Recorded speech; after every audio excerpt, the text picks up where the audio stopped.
नमस्कार विद्यार्थी मित्रांनो, तुम्हा सर्वांचं मिस्टर प्रोफेसर या प्लॅटफॉर्मवर मी स्वागत करतो. तर बघा, MMPच्या तिसऱ्या लेक्चरमध्ये आपण काही गोष्टी डिस्कस करणार आहे. तर in the last lecture of MMP what we have discuss की आपण व्हेरिएबल सेपरेबल मेथडनी गिवन डिफरन्शियल इक्वेशनचे सोल्युशन फाइंड आउट करत होतो. ओके, तर बघा एक दोन एक्झाम्पल पुन्हा आपण व्हेरिएबल सेपरेबलचे सॉल्व करण्याचा प्रयत्न करूया. यावर मी तुम्हाला चांगल्या प्रकारे वर्कशीट देणार जेणेकरून तुम्हाला काही अडचणी येणार नाही. तर बघा, आपण पुन्हा परत व्हेरिएबल सेपरेबलवर 2-3 क्वेश्चन्स म्हणजे अशा टाईपचे क्वेश्चन्स मी तुम्हाला वर्कशीटमध्ये दिलेले आहे, तर ते तुम्हाला सॉल्व करता यायला पाहिजे. तर बघा, पहिला क्वेश्चन घ्या. dx/dt = x². ओके, आणि गिवन कंडिशन देऊन आहे x ऑफ 0 = 1.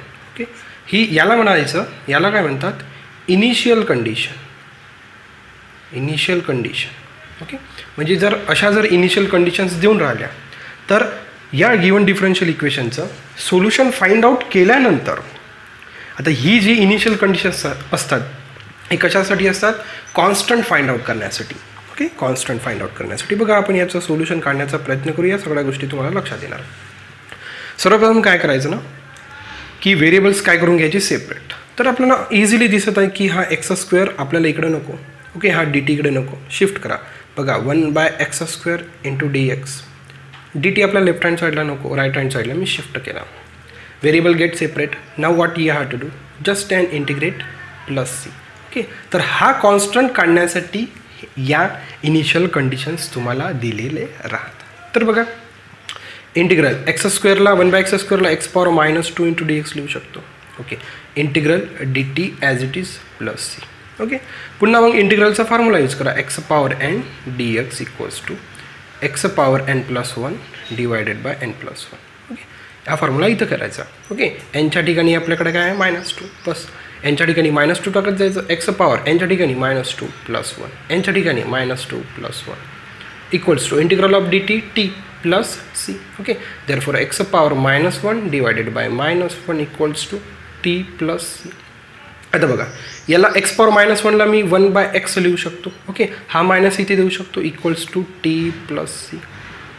ओके, बघा, जर तुम्हाला इनिशियल कंडिशन्स दिल्या नसता तर हा तुम्हाला जो काही गिवन डिफरन्शियल इक्वेशन दिला आहे त्याचा हा सोल्युशन झाला असता. परंतु आपल्याला इनिशियल कंडिशन काय दिलेली आहे बघा, या x ऑफ 0 = 1. याचा अर्थ काय की एक्सची व्हॅल्यू 1 राहणार केव्हा, जेव्हा टीची व्हॅल्यू 0 राहणार. ओके, x ऑफ 0चा अर्थ काय, at t = 0 x = how many 1. Okay, at t = 0 x = how many 1. आता बघा, ही आपल्याला कंडिशन जो काय आपण सोल्युशन फाइंड आउट केला त्याच्यात आपल्याला काय करायचं आहे, पुट. बघा, 1/x = t + c हा आपला आहे सोल्युशन. तर सोल्युशनमध्ये ती वरची कंडिशन्स आपण काय करूया, पुट करूया. बघा, एक्सच्या ठिकाणी किती आहे, -1, एक्सच्या ठिकाणी किती आहे, 1. ओके, टीच्या ठिकाणी किती आहे, 0 + c. -1 / 1 -1 = c. म्हणजे cची व्हॅल्यू किती दिलेली आहे, -1. आता ही cची व्हॅल्यू काय करायची, आपण इकडे पुट करायची, म्हणजे जो काही सोल्युशन फाइंड आउट केला. Okay, therefore -1/x = okay t + cची व्हॅल्यू किती, -1. This is your solution. Okay, म्हणजे इनिशियल कंडिशन्सचा यूज करून अशा प्रकारे तुम्हाला इक्वेशन फाइंड आउट करता यायला पाहिजे. कारण की मी अशा प्रकारचे प्रॉब्लेम्स वर्कशीटमध्ये मी टाकलेले आहे, त्यामुळे तुम्हाला अशा प्रकारचे क्वेश्चन्स सॉल्व करता यायला पाहिजे. बहुतेक तर हा CSIR नेटचा क्वेश्चन आहे, आय थिंक. ओके, आणि बघा, सेकंड क्वेश्चन घेऊया. बघा, मी जे वर्कशीट्स देतो किंवा मी जे इथे एक्झाम्पल्स करतो ना, यामधले बरेचसे म्हणण्यापेक्षा काही प्रॉब्लेम्स. ओके, म्हणजे भरपूर सारे मी प्रिवियस इयरचे घेत नाही, कारण की सर्वात पहिले आपल्याला एक्झाम्पलसाठी द्यायला पाहिजे ना. ओके, मी प्रिवियस इयरचे क्वेश्चन्स मी जरूर वर्कशीटमध्ये टाकण्याचा प्रयत्न करतो. ओके, प्रिवियस इयरचे क्वेश्चन आपण इथे पण म्हणजे कंटेंट डिस्कस झाल्यानंतर व्हिडिओमध्ये पण मी सॉल्व करून देत जाणार.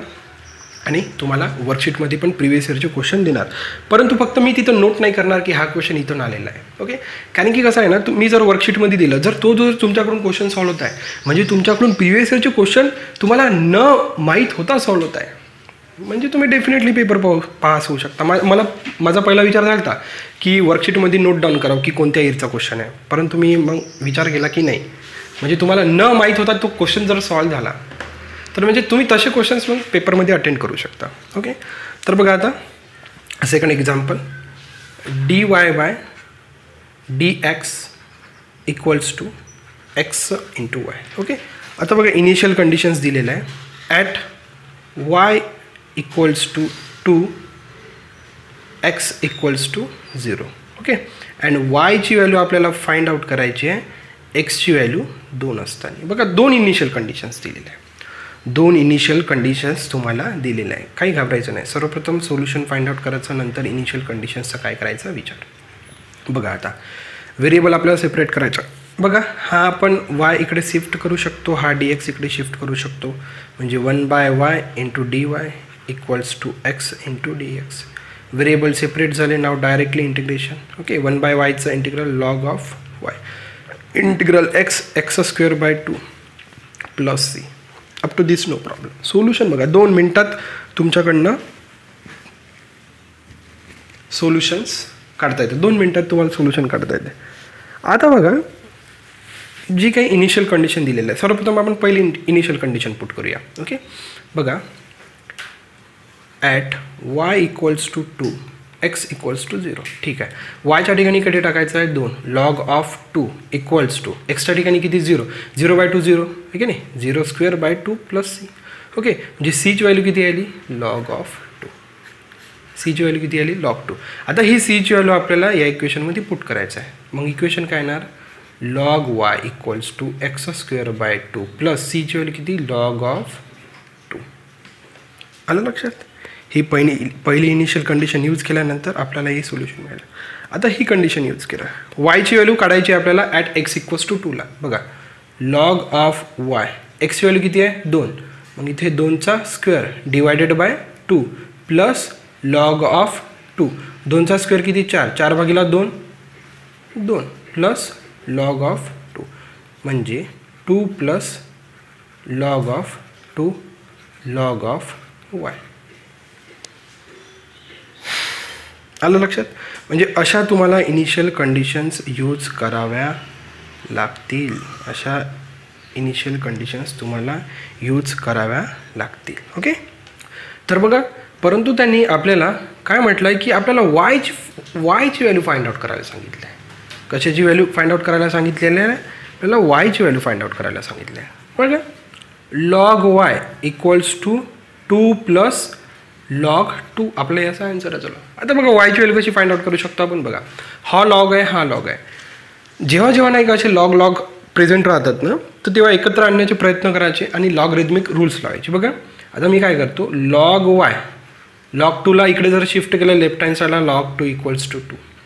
ओके, आता बघा log of A minus log of B जर असणार तर log of A by B property. Okay, logarithmic property. तर बघा इथे काय होऊन जाणार मग लॉग ऑफ एच्या ठिकाणी वाय आहे, बीच्या ठिकाणी 2 आहे, इक्वल्स टू 2. ओके, परंतु त्यांनी काय विचारलं वायची value.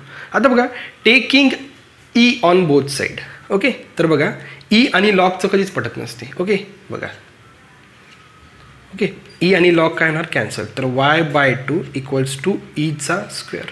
Okay, they are asking to find just y, therefore y equals to 2 into ईचा square. This is your y value. आलं लक्षात. अशा प्रकारच्या गोष्टी तुम्हाला, कारण की बघा त्यांचं रिक्वायरमेंट काय होती की आपल्याला वायची व्हॅल्यू पाहिजे. मग आपण मोल्ड करत आलो, जो काय आपण डिफरन्शियल इक्वेशन फाइंड आउट केला तो मोल्ड करत आणायचा, बरोबर फायनल सोल्युशनपर्यंत पोहोचण्याचा प्रयत्न करायचा. मी वर्कशीटमध्ये तुम्हाला एक ॲन्सर की दिलेलं आहे की पहिल्या क्रमांकाचा जो क्वेश्चन आहे त्याचा ॲन्सर हे, दुसऱ्याचा ॲन्सर हे, तिसऱ्याचा ॲन्सर हे. तर जर तुम्हाला ॲन्सर येत नसेल तर तो ऑप्शन पाहून त्या ॲन्सरकडे जाण्याचा तुम्ही प्रयत्न करा. ओके, अशी म्हणजे इनिशियल्स किंवा बाउंड्री कंडिशन्स पण म्हणू शकतो याला. असे इनिशियल किंवा बाउंड्री कंडिशन्स यूज करून कॉन्स्टंट व्हॅल्यू फाइंड आउट करून फायनल ॲन्सरपर्यंत तुम्ही पोहोचण्याचा प्रयत्न करायचा. ओके, तर बघा पुन्हा एक लास्ट एक्झाम्पल घेऊ व्हेरिएबल सेपरेबल नंतर. त्यानंतर आपण नेक्स्ट मेथड डिस्कस करूया. आणि ती मेथड एवढी इम्पॉर्टंट आहे की भरपूरदा म्हणजे डिफरन्शियल इक्वेशनवर मॅक्सिमम जर क्वेश्चन्स आले असेल तर त्या टाईपमधून आले. म्हणून ती आपल्या या पूर्ण डिफरन्शियल इक्वेशनमध्ये सर्वात इम्पॉर्टंट जर टाईप असेल डिफरन्शियल इक्वेशनचा तर तो नेक्स्ट टाईप राहणार आहे. परंतु त्या अगोदर आपल्याला एक क्वेश्चन डिस्कस करून घेऊया, कारण की अशा प्रकारचा क्वेश्चन मी वर्कशीटमध्ये टाकलेला आहे, त्यामुळे तुम्हाला हा क्वेश्चन सॉल्व करता यायला पाहिजे. बघा, dy/dx equals to 1 + tan of y - x. Okay, solution. Okay, आता बघा इथं काय करायचं आहे. बघा dy/dx सेपरेट होऊ शकतो का? पॉसिबल वाटत नाही. व्हेरिएबल सेपरेबल पॉसिबल वाटत नाही. परंतु बघा tan ऑफ y/x म्हणजे tan हा 2 फंक्शनमध्ये दिसत आहे y/x. असं तर कसं, असं जर राहिलं तर आपण व्हेरिएबल सेपरेबल पुट म्हणजे व्हेरिएबल सेपरेबल मेथड अप्लाय करू शकत नाही. तर काय करायचं नाही, यामध्ये y - x equals to another third variable put करायचं. ओके, मी तसं तुम्हाला वर्कशीटमध्ये हा एक्झाम्पल बहुतेक तर दिलेला आहे, तर मी तिथं नोट केलेला आहे एक्झाम्पलमध्येच की y - x इक्वल्स टू तुम्हाला z पुट करावं लागलं. ओके, आता बघा या डिफरन्शियल इक्वेशनमध्ये इंडिपेंडंट व्हेरिएबल काय आहे? x. तर इंडिपेंडंट व्हेरिएबलसोबत या पुटिंगचा काय घ्यायचा? डिफरन्शिएट करायचं. ओके, या पुटिंगला काय करायचं? डिफरन्शिएट. बघा वायचं with respect to x differentiation काय होणार आहे? dy/dx. इंडिपेंडंट व्हेरिएबलसोबत काय करायचं? जो पुटिंग आपण पुट केलेला आहे त्या पुटिंगचा, ओके, जे काही पुटिंगमध्ये इक्वेशन पुट केलेलं आहे त्या पुटिंगचा आपल्याला काय करायचं आहे? With respect to independent variable काय करायचं आहे? त्याचा डेरिव्हेटिव्ह घ्यायचा आहे. एक्सचा derivative with respect to X 1. Okay, झेडचा derivative with respect to X dz/dx. Okay, आलं लक्षात? बघा एक्सचा derivative with respect to X किती येणार? 1. परंतु वायचा derivative with respect to X काय येणार? dy/dx. काय येणार? dy/dx. आलं लक्षात? बघा आता बघा मी याला dy/dx इक्वल्स टू 1 + dz/dx लिहू शकतो का? बरं, असं मी काय केलं? कारण की पुटिंग केल्यावर नाही का ही टर्म चेंज होते. जी काही डिफरन्शियलची टर्म राहते ती काय होणार आहे? चेंज. मग डिफरन्शियल या dy/dxच्या जागी आपण काय लिहू शकतो? 1 + dz/dx equals to 1 + tan of y - xच्या जागी काय लिहिलं आपण? z. बघा आता हा +1 हा +1 get cancel. What remains? dz/dx equals to tan of z. आता होऊ शकतो, आता काय होऊ शकतो? व्हेरिएबल सेपरेबल होऊ शकतं. बघा इथे लिहून घ्या तुम्ही dz/dx equals to tan z. Okay, बघा मी z इकडे शिफ्ट करतो, dx इकडे शिफ्ट करतो. 1/tan z into dz equals to dx. ठीक आहे. व्हेरिएबल जेव्हा सेपरेट होतात तेव्हा इंटिग्रेशन करून घ्यायचं आणि कॉन्स्टंट लिहायचं. बघा आता 1/tan z ला काय लिहू शकतो तुम्ही? sin z/cos z dz equals to dx + c. आता बघा याला आपण असं लिहू शकतो cos z/sin z. ओके, इथं कोणता फॉर्म्युला लावला आपण? बघा अल्जेब्रिक फॉर्म्युला a/b जर c असेल तर a × c /b. बघा हा फॉर्म्युला यूज करून मी इथे टर्म ॲडजस्ट केला. इथं लक्षात, इथं एच्या ठिकाणी आपल्याकडं होतं 1, बीच्या ठिकाणी होतं आपल्याकडं sin z, सीच्या ठिकाणी होतं आपल्याकडं cos z. देअरफॉर एच्या ठिकाणी काय न्यायचं आहे आपल्याला? c काय? cos z. b as it is म्हणजे sin z. Algebraic formula. Okay, into dz equals to dx + c. आता बघा हा झाला फंक्शन, हा झाला फंक्शनचा डेरिव्हेटिव्ह आहे की नाही? इंटिग्रल हा झाला function f of z. Okay, फंक्शनचा डेरिव्हेटिव्ह वर प्रेझेंट आहे. dz equals to log of that function. Function काय? f of z. हा फॉर्म्युला मी म्हटलं ना अत्यंत इम्पॉर्टंट आहे. Therefore integral of that function log of sin z equals to integral dx x + c. चला हा काय झाला तुमचा सोल्युशन. परंतु जे आपण पुटिंग काय केली? y - x equals to z. जे पुट केलं ना ते वापस करा. आता लॉग ऑफ साइन झेडच्या जागी काय पुट केलेलं होतं? y - x equals to x + c. जे तुम्ही पुटिंग केलं आहे ते शेवटी रिप्लेस करायचं बघा, कारण की तुमचं आन्सर झेडमध्ये आलं होतं, परंतु आपल्याला झेडमध्ये नाही पाहिजे, आपल्याला पाहिजे वाय मायनस एक्समध्ये. जो पुडिंग करायचा तो सर्वात शेवटी काय करायचा आहे, तुम्हाला रिप्लेस करायचा आहे. ओके, तर बघा मित्रांनो, ज्या डिफरन्शियल इक्वेशनबद्दल मी सांगत होतो की आपल्या सेटच्या दृष्टिकोनानं हा डिफरन्शियलचा टाईप अत्यंत महत्त्वाचा आहे, कारण की याच टाईपवर मॅक्सिममदा पेपर सेटवाल्यांनी क्वेश्चन विचारलेला आहे. ओके, तर सुरुवातीला आपण त्या टाईपचा जनरल फॉर्म, त्यानंतर त्या टाईपचा जनरल सोल्युशन. ओके, त्यानंतर आपण 1-2 एक्झाम्पल्स घेऊया. ओके, आणि जे काही प्रिव्हियस इयरचे एक्झाम्पल्स आले महाराष्ट्र सेटला ते क्वेश्चन्स पण आपण डिस्कस करूया. ओके, आणि यावर पण तुम्हाला लिनियर डिफरन्शियल इक्वेशनवर पण एक प्रॉपर वर्कशीट मिळणार.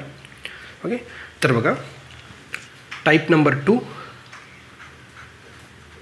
लिनियर डिफरन्शियल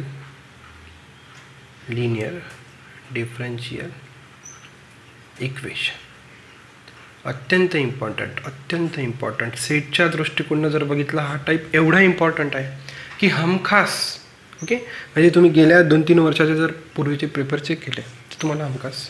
ओके, आता या लिनियर डिफरन्शियल इक्वेशनचा जनरल फॉर्म काय राहणार आहे बघा. जनरल फॉर्म काय राहणार आहे, general form okay of this linear differential equation. तर बघा जनरल फॉर्म काय असतो, dy by dx plus p of x into Y equals to q of x. Okay, dy by dx म्हणजे first order linear differential equation आहे. Okay, p of x. Okay, p of x म्हणजे काय, function in x. Okay, आणि P of एक्सच्या ठिकाणी काय राहू शकते, आणि कॉन्स्टंट पण राहू शकतो. फंक्शन इन एक्स पण राहू शकतो आणि कॉन्स्टंट पण राहू शकतो. आणि सेम क्यू ऑफ एक्स पण फंक्शन इन एक्स पण राहू शकतो, फंक्शन ऑफ एक्स पण राहू शकतो, और काय राहू शकतो, कॉन्स्टंट. म्हणजे पी ऑफ एक्स आणि क्यू ऑफ एक्सच्या जागी एकतर फंक्शन इन एक्स राहणार, अदरवाईज कॉन्स्टंट राहणार. ओके, हा फॉर्म पाहिजे, dy by dx plus P of x into Y equals to Q of x. या जर फॉर्ममध्ये जर तुम्हाला लिनियर कोणताही गिवन डिफरन्शियल इक्वेशन दिलेलं असेल तर त्याला काय म्हणायचं, लिनियर डिफरन्शियल इक्वेशन. आपण ऑर्डिनरी डिफरन्शियल इक्वेशनचे 2 टाईप शिकले, लिनियर डिफरन्शियल इक्वेशन आणि non linear differential. Okay, linear differential इक्वेशनमध्ये इंडिपेंडंट व्हेरिएबल लक्षात घ्यायच्या गोष्टी. आता बघा, हा झाला जनरल फॉर्म. जर फॉर्ममध्ये जर एखादा डिफरन्शियल इक्वेशन राहिला तर त्याचं जनरल सोल्युशन काय राहणार, जनरल सोल्युशन. त्याचं जनरल सोल्युशन्स कसं असणार बघा. जनरल सोल्युशन कसं राहणार आहे, y into integrating factor equals to integral q of x into integrating factor into dx plus. Okay, हा झाला गिवन डिफरन्शियल इक्वेशनचा general form, general solution. Okay, जर या जनरल फॉर्ममध्ये जर कोणताही गिवन डिफरन्शियल इक्वेशन असेल तर हा झाला त्या डिफरन्शियल इक्वेशनचा जनरल फॉर्म. आलं लक्षात, जनरल फॉर्म. आता बघा, आता हा जो की मी आय एफ लिहिला. ओके, हा जो काही आय एफ लिहिला याला काय म्हणायचं रे, इंटिग्रेटिंग फॅक्टर. याला काय म्हणायचं, इंटिग्रेटिंग फॅक्टर. काय म्हणायचं, इंटिग्रेटिंग फॅक्टर. मग आता जनरल सोल्युशनमध्ये इंटिग्रेटिंग फॅक्टर मग काढायचा कसा, जनरल सोल्युशनमध्ये इंटिग्रेटिंग फॅक्टर काढायचा कसा. तर बघा, इंटिग्रेटिंग फॅक्टर असा काढायचा, integrating factor equals to E power integral P of x into d x. हा झाला इंटिग्रेटिंग फॅक्टर काढण्याचा फॉर्म्युला.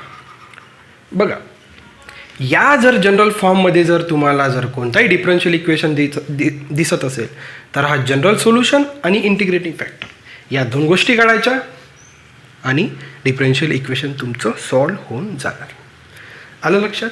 असं याचं म्हणजे आपण जनरल डिस्कशन केलं की जनरल फॉर्म्स कसा अवेलेबल राहणार, जनरल सोल्युशन कसा तुम्ही फाइंड आउट करायला पाहिजे. आणि त्या जनरल सोल्युशनमध्ये आपल्याला एक अडचण आली, ठीक आहे वाय ठीक आहे, इंटिग्रल क्यू ऑफ एक्स पण मिळाला आपल्याला, परंतु मग हा इंटिग्रेटिंग फॅक्टर कुठून आणायचा.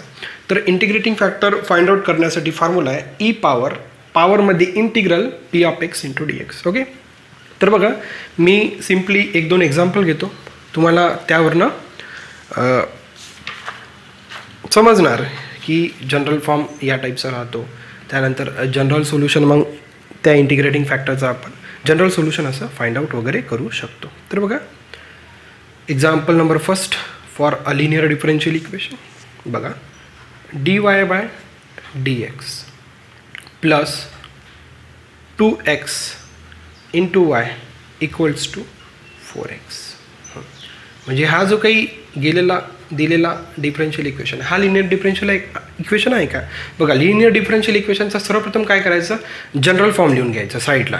dy by dx plus p of x into Y equals to q of x.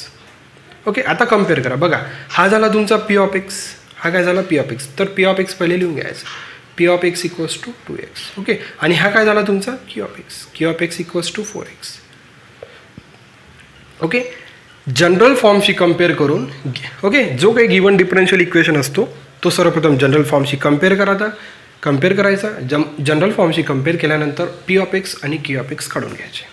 Okay, आणि त्यानंतर बघा जनरल सोल्युशनमध्ये तुम्हाला मी काय म्हटलं की इंटिग्रेटिंग फॅक्टर. तर मग काय करायचं, जनरल सोल्युशन फाइंड आउट करण्यापूर्वी इंटिग्रेटिंग फॅक्टर काढून घ्यायचा, कारण की जनरल सोल्युशनमध्ये आपल्याला इंटिग्रेटिंग फॅक्टरची गरज आहे. त्यामुळे सुरुवातीला काय करायचं, p of x q of x लिहायचं आणि इंटिग्रेटिंग फॅक्टर फाइंड आउट करायचं. Integrating factor equals to E power integral p of x into dx. ठीक आहे, p ऑफ x ची व्हॅल्यू टाका, e power integral p of x किती आहे, 2 into x into dx. 2 काय आहे, कॉन्स्टंट, तर 2 इंटिग्रलच्या बाहेर येणार, 2 इंटिग्रल x dx. ठीक आहे, e equals to E power 2 integral x square by 2. 2 to get cancel, what remains e power x square. Okay, this is nothing but your integrating factor. आलं लक्षात? इंटिग्रेटिंग फॅक्टर काय केलं आपण find out.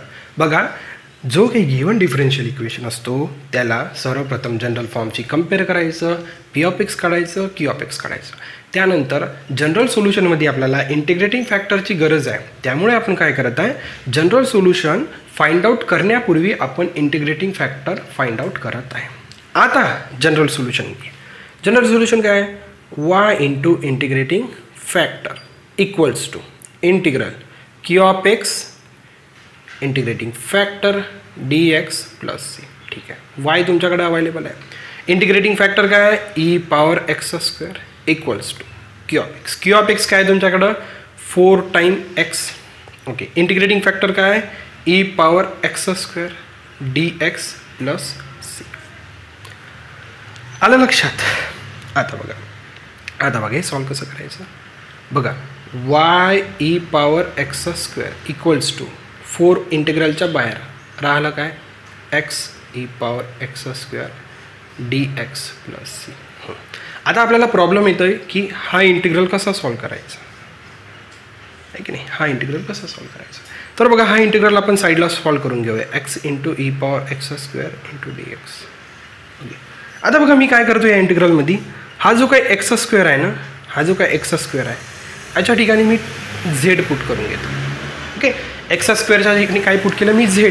Okay, आता काय करायचं ना मला की with respect to independent variable. Okay, जो काही गिवन डिफरन्शियल इक्वेशन दिलेलं आहे, इंडिपेंडंट व्हेरिएबल काय x आहे, म्हणजे विथ रिस्पेक्ट टू x मी काय करणार, पुटिंगच्या इथे डिफरन्शिएट करणार. x स्क्वेअरचा डेरिव्हेटिव्ह 2x. आलं लक्षात? आणि बघा x स्क्वेअरचा derivative with respect to x आला, पण झेडचा derivative with respect to x dz by dx. आलं लक्षात? आता बघा तर आता इकडे व्हॅल्यूज पुटअप करा. Integral x into E power x स्क्वेअरच्या जागी काय लिहिलं मी, z लिहिलं. ओके, आता या dx पण चेंज होणार. आता काय होणार, हा dx पण चेंज होणार. आता बघा dx बघा कसा चेंज होऊ शकतो. आता बघा मी काय करतो, हा dx मी इकडे शिफ्ट करून घेतो. ओके, म्हणजे dx इक्वल्स टू मी काय लिहू शकतो, dz डिवायडेड बाय 2x लिहू शकतो. ओके, किंवा असं करा बघा dx तिकडे नेला मी, बघा 2 इकडेच ठेवा आणि x इकडेच ठेवा. मी काय केला, फक्त हा 2 इकडे शिफ्ट करून घेतला आणि dx इकडे शिफ्ट केला. का बरं, बघा x इंटू dx. आता या x इंटू dxच्या जागी मी dz बाय 2 लिहू शकतो. बघा, जेव्हा आपण पुटिंग करतो ना, तर तेव्हा तुम्हाला ह्या ॲडजस्टमेंट लक्षात आल्या पाहिजे. तुम्ही जेव्हा मॅक्सिमम नंबर ऑफ सोल्युशन्स किंवा एक्झाम्पल्स सॉल्व करणार ना, तर तुम्हाला त्या गोष्टी लक्षात येणार. बघा काय होतं ना, की आपल्याकडं जो काही इंटिग्रल होता, integral X E power x square D x, तर एक्स आणि डी एक्सची ॲडजस्टमेंट होत होती, आहे की नाही. हे बघा, एक्स स्क्वेअर बाय झेड याचा डेरिव्हेटिव्ह केल्यावर ही ॲडजस्टमेंट होत होती. ओके, तर बघा आता येतं इंटिग्रल. बघा आता बघा, ई पॉवर एक्स स्क्वेअरच्या जागी झेड आणि एक्स डी एक्सच्या जागी डी झेड बाय 2. ओके, आता बघा 1/2 काय आहे कॉन्स्टंट, तर बाहेर E power Z D Z equals to 1/2 E power झेडचा integral E power Z, E power Z. एक मिनिट, आता बघा देअरफॉर 1/2. आता जे काही पुटिंग केलं ते रिप्लेस करा. काय पुट केलं होतं, एक्स स्क्वेअरच्या जागी झेड, म्हणजे Z is replace by X square. म्हणजे त्या इंटिग्रलचं integral X E X square D X. Okay, याचं काय सोल्युशन आलं, हा वाला. आता हा सोल्युशन इकडे पुट करून घ्या. Y e power x square equals to 4. या इंटिग्रलचं काय आन्सर आलं, 1/2 E power x square plus c. Okay, इथं थोडं मल्टिप्लाय करून घ्या. भाग जातो 2 e power x square plus c, आहे की नाही. बे के बे 2 4 y e power x square. Okay, आता बघा ई पॉवर एक्स स्क्वेअरने मी काय करतो, टोटल मल्टिप्लाय करून टाकतो. ओके, तर लेफ्ट हँड साईडला जर डिवाईड केलं, सॉरी मल्टिप्लाय म्हणतो, डिवाईड. ई पॉवर एक्स स्क्वेअरनी काय करायचं, आपल्याला थ्रूआउट इक्वेशन डिवाईड करायचं. लेफ्ट हँड साईडला काय उरणार, फक्त ई पॉवर सॉरी वाय उरणार. इथे जर डिवाईड केलं ई पॉवर एक्स स्क्वेअरने, इथे तर फक्त 2 उरणार. इथे जर डिवाईड केलं e power x square. Okay, therefore y plus 2 plus C into E power minus of x square. वर गेलं ना, तर हा झाला तुमचा सोल्युशन. बघा, अशा प्रकारचे तुम्हाला एक्झाम्पल सॉल्व करावे लागणार आहे, लक्षात घ्या. बघा, काळजी करण्याचं काही गरज नाही. तुम्ही पहिल्यांदा आहे तर तुम्हाला भरपूर गोष्टी शिकायच्या आहे. याच्यात काय करत आहे मी, इंटिग्रेशन डेरिव्हेटिव्ह. मॅक्सिमम मी इंटिग्रल यूज करत आहे, मी सगळं तुम्हाला सांगण्याचा प्रयत्न करणार. ओके, तर आता बघा एक सेकंड एक्झाम्पल आपण पुन्हा यावर बघून घेऊया, लिनियर डिफरन्शियल इक्वेशनवर. बघा, dy by dx plus 4/x into Y equals to x power 4. Solution. बघा, स्टेप्स लक्षात ठेवा. मी काय म्हटलेलं आहे की जो काही गिवन डिफरन्शियल इक्वेशन दिलेलं आहे, सर्वप्रथम जनरल फॉर्मसोबत कम्पेअर करा. What is the general form, sir dy by dx plus p of x into y equals to q of x. p of xच्या जागी काय आहे, 4/x. q ऑफ xच्या जागी आहे x पॉवर 4. तर लिहून घ्यायचं, p of x is equals to 4/x. q of x equals to x power 4. p of x लिहिलं, q ऑफ x लिहिलं. आता काय next step, integrating factor. Integrating factor equals to e power p of x 4/x into dx. 4 काय आहे, constant, तर constant always इंटिग्रलच्या बाहेर 1/x dx equals to e power 4. 1/xचा डेरिव्हेटिव्ह लॉग x. आता बघा एक लॉगचा नियम, a लॉग b जर राहिला तर लॉग ऑफ b आणि त्याच्या डोक्यावर a.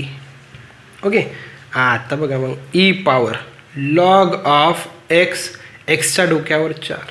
ओके, आणि ई आणि लॉगचं कधीच पटत नाही, म्हणून ई आणि लॉग काय होणार, कॅन्सल, राहणार काय फक्त एक्स पॉवर 4. हा झाला तुमचा इंटिग्रेटिंग फॅक्टर. ई आणि लॉग कधी एकत्र राहू शकत नाही, लक्षात घ्या. इंटिग्रेटिंग फॅक्टर फाइंड आउट केलं. मग आता काय, आता जनरल सोल्युशनमध्ये फुट करा. बघा, y into integrating factor equals to integral Q of x integrating factor dx plus c.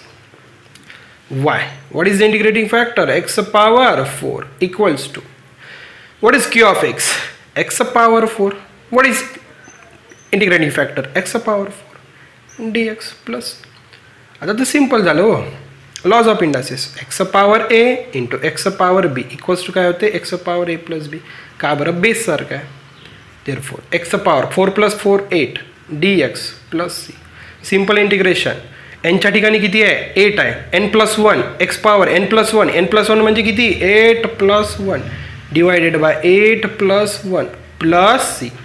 Y into x power 4 y into x power 4 equals to x power 9 divided by 9 plus c. हा झाला तुमचा solution for your given differential equation. आलं लक्षात. जर अशा प्रकारे जर तुम्ही मी ज्या प्रकारे सॉल्व करण्याचा प्रयत्न केला आहे तुम्ही जर अशा प्रकारे जर प्रयत्न केला तर तुम्ही इझिली फाइंड आउट करू शकतात. ओके. आपण आता 1-2 प्रॉब्लेम नाही का प्रिव्हियस इयर सेटमध्ये आलेल्या बघून घेऊ म्हणजे तुम्हाला ना कॉन्फिडन्स येऊन जाणार की आम्हाला पण फाइंड आउट करू शकतो किंवा तुम्ही सॉल्व करू शकता. तर बघा या लेक्चरचा एंडिंगला आपण एक प्रिव्हियस इयरचा प्रॉब्लेम बघू की जो लिनियर डिफरन्शियल इक्वेशनच्या फॉर्मॅटमध्ये बसतो. तर बघा तो एक्झाम्पल बघूया. एक्झाम्पल आहे dy by dx equals to x plus y. dy by dx equals to x plus Y. Okay. हा प्रॉब्लेम मे 2016च्या महाराष्ट्र सेटच्या परीक्षेला आला होता. ओके. तर एक काम करूया याचे आपण ऑप्शन्स पण लिहून घेऊया म्हणजे तुम्हाला ऑप्शनकडे कसं वळायचं आहे की नाही. ऑप्शनकडे कसं वळायचं ते पण तुम्हाला पूर्ण या थ्रूआउट प्रॉब्लेम सांगतो. बघा पहिलं ऑप्शन होतं A Y equals to -x bracket -1 plus C E power X. Second option होतं Y equals to x plus 1 plus C power X. Third option होतं Y equals to X minus 1 plus C power X. Last option होतं D Y equals to okay -x plus 1 plus C into E power X. तर आपण find out करूया solution. तर बघा मे 2016च्या पेपरमध्ये महाराष्ट्राच्या हा प्रॉब्लेम आला होता आहे. नक्कीच डिफरन्शियल इक्वेशनच्या फॉर्मॅटमध्ये आहे. तर बघा dy by dx equals to x plus Y. Okay. General form काय आहे आपला. जनरल फॉर्म काय आहे dy by dx plus P of x into Y equals to Q of X. ठीक आहे. या फॉर्मॅटमध्ये बसवा. बघा आपल्याला P of x into Y dy by dxच्या जवळ पाहिजे. तर dy बाय dx मी काय करतो वायला शिफ्ट करतो -y equals to x. Okay. आता बघा आपल्या जनरल फॉर्ममध्ये कुठं तुम्हाला मायनसची साईन दिसते का नाही. बघा तर मग काय करायचं dy बाय dx प्लस या मायनसला काय लिहू शकतो तुम्ही -1 into Y equals to x. आता बसतो का जनरल फॉर्ममध्ये. बघा बसतो. का बरं कारण की पी ऑफ एक्सच्या जागी किती आहे -1 आणि क्यू ऑफ एक्सच्या जागी किती आहे एक्स आहे की नाही. हा झाला तुमचा पी ऑफ एक्स हा झाला क्यू ऑफ एक्स. आणि मी पहिलेच सांगितलं की P of X should be constant और function in X. Q of X should be constant and function in X. तर आहे काही प्रॉब्लेम नाही. तर बघा आता मग तर नाही आता तर भरपूर इझी झालं रे. पी ऑफ एक्स मिळाला. मग आता फाइंड आउट करायचा इंटिग्रेटिंग फॅक्टर. बघा इंटिग्रेटिंग फॅक्टर कसं फाइंड आउट करायचं.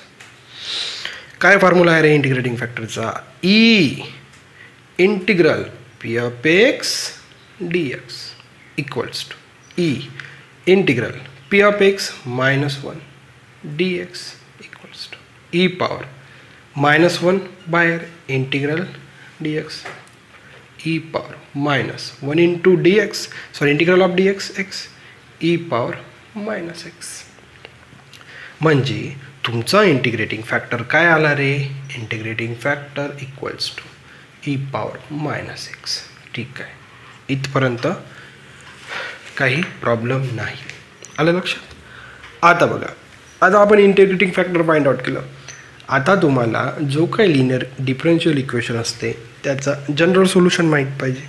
काय आहे रे general solution y into integrating factor equals to integral Q of x into integrating factor dx plus y. Integrating factor e power minus X equals to q of x x integrating factor e power x dx plus c. इथपर्यंत काही problem नाही. बघा आता इथे अडचण आली आहे की नाही, हा इंटिग्रेशन सॉल्व करताना.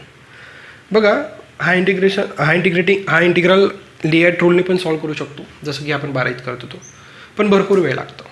तर बघा याला सॉल्व करण्याची आपण एक आपली टेक्निक म्हणूया. बघा जेव्हा एखादा इंटिग्रलमध्ये अल्जेब्रिक फंक्शन ओके आणि v of x into d X okay, you काय राहायला पाहिजे अल्जेब्रिक फंक्शन ओके, आणि v ऑफ एक्स काय राहतो इथं काय चालतो, इथे लॉगरिथमिक चालतो ओके, किंवा इथे ट्रिग्नॉमेट्रिक पण चालते ओके, किंवा इथे एक्सपोनेन्शियल. बघा या फॉर्मॅटमध्ये जर इंटिग्रल असणार कसा, integral you of x into V of x. You of x काय पाहिजे, यू ऑफ एक्स कंपल्सरी काय पाहिजे अल्जेब्रिक, आणि व्ही ऑफ एक्स काय चालू शकतो, ट्रिग्नॉमेट्रिक चालू शकतो, लॉगरिथमिक चालू शकतो, एक्सपोनेन्शियल. आता बघा आता याला इक्वेशन नंबर 1 म्हणून द्या. सर्वप्रथम आपण तो इंटिग्रल सॉल्व करूया. बघा integral x into E power x D x. बघा हा झाला यू ऑफ एक्स, का बरं, कारण की हा अल्जेब्रिक आहे. हा झाला व्ही ऑफ एक्स, का बरं, कारण की हा काय एक्सपोनेन्शियल आहे ओके. तर बघा अशासाठी कसं फाइंड आउट करायचं ना. बघा आता जो काही अल्जेब्रिक फंक्शन असतो, अल्जेब्रिक फंक्शन काय एक्स ओके, एक्सचा डेरिव्हेटिव्ह घ्यायचा 0 पर्यंत, एक्सचा डेरिव्हेटिव्ह 1, 1चा डेरिव्हेटिव्ह 0. म्हणजे जोपर्यंत अल्जेब्रिक फंक्शनचा डेरिव्हेटिव्ह 0 होत नाही तोपर्यंत त्याचे डेरिव्हेटिव्ह्ज घेत जायचे ओके. सॉरी इंटिग्रेटिंग फॅक्टर बहुतेक तर ई पॉवर मायनस एक्स आहे ना. हां तेच तर म्हणत आहे, इंटिग्रेटिंग फॅक्टर काय ई पॉवर मायनस एक्स आहे, e power minus x, sorry हां ई पॉवर मायनस एक्स. आलं लक्षात. काय केलं आपण, यू ऑफ एक्स आणि व्ही ऑफ एक्सच्या फॉर्ममध्ये आहे. इथे यू ऑफ एक्स आहे अल्जेब्रिक आणि V of x exponential, logarithmic किंवा ट्रिग्नॉमेट्रिक जमू शकतो ओके. तर जो अल्जेब्रिक फंक्शन राहते त्याचा 0 येपर्यंत डेरिव्हेटिव्ह घ्यायचा, एक्सचा डेरिव्हेटिव्ह 1, 1चा डेरिव्हेटिव्ह 0 ओके. आता इथे ओके हा झाला यू ऑफ एक्स ओके. आता इथे खाली काय करायचं, व्ही ऑफ एक्सचं काय करायचं, सर्वप्रथम लिहून घ्यायचं. पहिल्या स्टेपमध्ये काय करायचं, या पहिल्या स्टेपमध्ये फर्स्ट स्टेपमध्ये काय करायचं लिहून घ्यायचे, म्हणजे अल्जेब्रिक फंक्शन लिहून घेतला, इथे पण trigonometric algebraic function you of x लिहून घेतलं, खाली जो काही एक्सपोनेन्शियल फंक्शन आहे तो यू एक्स. तर सेकंड स्टेपमध्ये काय केलं आपण डेरिव्हेटिव्ह घेतला, थर्ड स्टेपमध्ये पण काय केलं डेरिव्हेटिव्ह. तर डेरिव्हेटिव्ह जोपर्यंत 0 नाही तोपर्यंत फर्स्ट, सेकंड, थर्ड किंवा फोर्थ किंवा 5 इक्वेशननुसार ओके. आणि खालच्या व्ही ऑफ एक्स फंक्शनचं काय करायचं, आता बघा इथं किती स्टेप झाले, पहिला, दुसरा आणि तिसरा. तर 3 स्टेप्स खालच्या फंक्शनचे काय करायचे इंटिग्रेशन घ्यायचं. सॉरी हा फर्स्ट स्टेप आपण म्हणू नाही शकत, हा फर्स्ट स्टेप नाही म्हणू शकत, का बरं, कारण की फर्स्ट स्टेप इथून सुरू राहणार. बघा ही झाली फर्स्ट स्टेप, ही झाली सेकंड स्टेप, कारण की फर्स्ट स्टेपमध्ये आपण ॲज इट इज फंक्शन लिहिलं आहे ना ओके, या याच्यात ॲज इट इज फंक्शन लिहिलं आहे ओके. बघा पुन्हा एकदा सांगतो, जो काही अल्जेब्रिक फंक्शन असतो तो सर्वप्रथम लिहून घ्यायचा, त्यानंतर फर्स्ट स्टेपमध्ये डेरिव्हेटिव्ह घेतला, सेकंड स्टेपमध्ये डेरिव्हेटिव्ह घेतला, जोपर्यंत 0 होत नाही तोपर्यंत त्याच्या स्टेप्स काय करायचे वाढवत जायचे. आता जो काही एक्सपोनेन्शियल फंक्शन आहे त्याचा जिथपर्यंत, आता बघा किती स्टेपपर्यंत 0 आला, किती स्टेपपर्यंत 0 आला, सेकंड स्टेप. तर सेकंड स्टेपपर्यंत याचं काय करायचं इंटिग्रल घ्यायचं, याचं इंटिग्रल ई पॉवर मायनस एक्सचं integral, E power minus X आणि खाली डेरिव्हेटिव्ह -1 ओके. हे कळालं ना बाबा, हे तर कळालंच पाहिजे. ई पॉवर मायनस एक्सचं इंटिग्रल काय आहे ते e power minus x okay, आणि खाली डेरिव्हेटिव्ह ऑफ -x -1, एक्सचा derivative with respect to x, खाली काय करायचा वरच्या फंक्शनचा डेरिव्हेटिव्ह ॲडजस्ट करत असतो आपण. आलं लक्षात. आता बघा आता मग या फंक्शनचा पुन्हा इंटिग्रल घ्यायचा आहे, या फंक्शनचा इंटिग्रल घ्यायचा आहे. या फंक्शनचा इंटिग्रल काय आहे ते ई पॉवर -x. आलं लक्षात ओके. नंतर काय करायचं बघा, क्रॉस ॲरोज घ्यायचे असे ओके. तर पहिल्या ॲरोवर प्लस, दुसऱ्या ॲरोवर minus, plus minus plus minus असं चालू द्यायचं. आता बघा हा फंक्शन काय एक्स ओके, मल्टिप्लाय. ओके, हा फंक्शन काय आहे, जो ॲरोवर दिला फंक्शन काय तो e⁻⁻x डिवायडेड बाय -1. ओके, आता बघा ॲरोवर कोणती साईन होती, प्लस साईन. ठीक आहे. ओके, इथं बघा सर्वप्रथम कोणती साईन आहे, मायनस साईन पहिले लिहून घ्या. आता बघा हा फंक्शन आणि या फंक्शन याचं मल्टिप्लिकेशन करा म्हणजे 1 × e⁻⁻x. म्हणजे बघा तर -x × e⁻⁻x मायनस e⁻⁻x. बघा तुम्ही लियाट रूलनं सॉल्व करून बघा, हेच आन्सर येणार. ओके, तर बघा हा झाला तुमचा इंटिग्रेशनचा आन्सर. तर हे इंटिग्रेशनचा आन्सर आपण इक्वेशन कोणतं आपलं, हां इक्वेशन 1मध्ये पुट करू घ्या. बघा इक्वेशन 1 काय, y × e⁻⁻x, एक मिनिट, y × e⁻⁻x equals to -x e⁻⁻x minus e⁻⁻x plus. बघा तुम्हाला प्रॅक्टिस नाही म्हणून थोडा वेळ लागत आहे, नाही तर बिलकुल 2-3 मिनटात प्रॉब्लेम सॉल्व होतो. आता बघा डिवायडिंग बाय काय करा, e⁻⁻x. तर इथे करायला -x, इथे करायला -1 plus c divided by e⁻⁻x. तर y इक्वल्स टू ब्रॅकेटमध्ये -x -1 प्लस c e⁻+x. तर बघा हा ऑप्शन तुम्हाला कुठं दिसतो, मला आता पहिलाच दिसतो, पहिला आन्सर बरोबर आहे. आलं लक्षात. अशा प्रकारे तुम्हाला बघा ती पुन्हा एकदा सांगतो तुम्हाला. हा बघा हा इंटिग्रल x × e⁻x हा झाला अल्जेब्रिक फंक्शन, हा झाला एक्सपोनेन्शियल. ओके, तर पहिल्या स्टेपमध्ये काय अल्जेब्रिक फंक्शन लिहिला. ओके, आणि त्याच्याच खाली एक्सपोनेन्शियल फंक्शन लिहिलं. ओके, नंतर सेकंड स्टेपमध्ये काय अल्जेब्रिक फंक्शनचं डेरिव्हेटिव्ह करत जायचं जोपर्यंत 0 आहे. एक्सचा डेरिव्हेटिव्ह 1, 1चा डेरिव्हेटिव्ह 0, आणि या खालच्या फंक्शनचं इंटिग्रल e⁻x आणि अगेन याचं इंटिग्रल e⁻x. ओके, त्यानंतर काय केलं आपण, हे क्रॉसेस घेतले. ओके, त्यानंतर याच्यावर प्लस मायनस साईन, पहिली ही साईन लिहून घ्यायची प्लस, नंतर या दोन फंक्शनचा मल्टिप्लिकेशन म्हणजे x × e⁻x, पहिली ही साईन लिहून घ्यायची मायनस, नंतर या फंक्शनचं मल्टिप्लिकेशन म्हणजे 1 × e⁻x म्हणजे x e⁻x मायनस e⁻x. आलं लक्षात. बघा अशा प्रकारे तुम्हाला सॉल्व करावं लागणार आहे. ओके, आणखी एक बघा तुम्हाला एक इंटिग्रलचा फॉर्म्युला लिहून देतो मी. वर्कशीट्समध्ये या फॉर्म्युल्यावर रिलेटेड एक्झाम्पल टाकलेला आहे, किंवा मला माहिती नाही ॲक्च्युली एक्झाम्पल टाकला आहे की नाही, परंतु हा फॉर्म्युला इम्पॉर्टंट आहे. बघा f(n)(x) किंवा हा फॉर्म्युला तुम्हाला इन फ्युचर काम पडू शकतो. f'(x) dx जर असं राहिलं तर fn+1/x. ओके, म्हणजे बघा याचं जर आपण एक्झाम्पल बघितलं, sin²x, sin x चा डेरिव्हेटिव्ह cos x × dx. बघा फंक्शनचा पॉवर n होता. ओके, इथं फंक्शनचा पॉवर f(x) फंक्शन आहे, फंक्शनचा पॉवर किती आहे 2. तर काय आहे ना फंक्शन, याचं इंटिग्रेशन काय येते, फंक्शन काय साईन. ओके, n+1, nच्या ठिकाणी किती आहे 2, 2 + 1 x डिवायडेड बाय 2 + 1. आलं लक्षात. बघा हा फॉर्म्युला अत्यंत इम्पॉर्टंट आहे. ओके, हा झाला f(x) फंक्शनचा पॉवर n आहे, आणि f(x) चा जर डेरिव्हेटिव्ह जर साईडला ॲडजस्ट राहिला तर फंक्शनचा power n+1 divided by, sorry इथे n+1 रे बाबा, x कसं.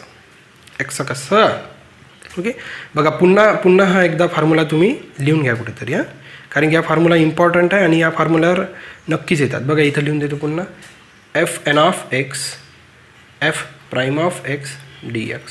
बघा हा झाला फंक्शन, हा फंक्शनचा पॉवर झाला n, आणि या फंक्शनचा जर डेरिव्हेटिव्ह साईडला ॲडजस्ट राहिला तर फंक्शनचा जो काही पॉवर राहतो n+1, okay, divided by n+1. हा फॉर्म्युला इम्पॉर्टंट आहे. जरी मी वर्कशीटमध्ये जर यावर रिलेटेड एक्झाम्पल नाही टाकलं तरी हा फॉर्म्युला तुम्हाला इन फ्युचर भरपूर एक्झाम्पल आहे. तर अशा प्रकारे आज आपल्या MMPचं लेक्चर संपतो. So thank you for watching. See in the next video.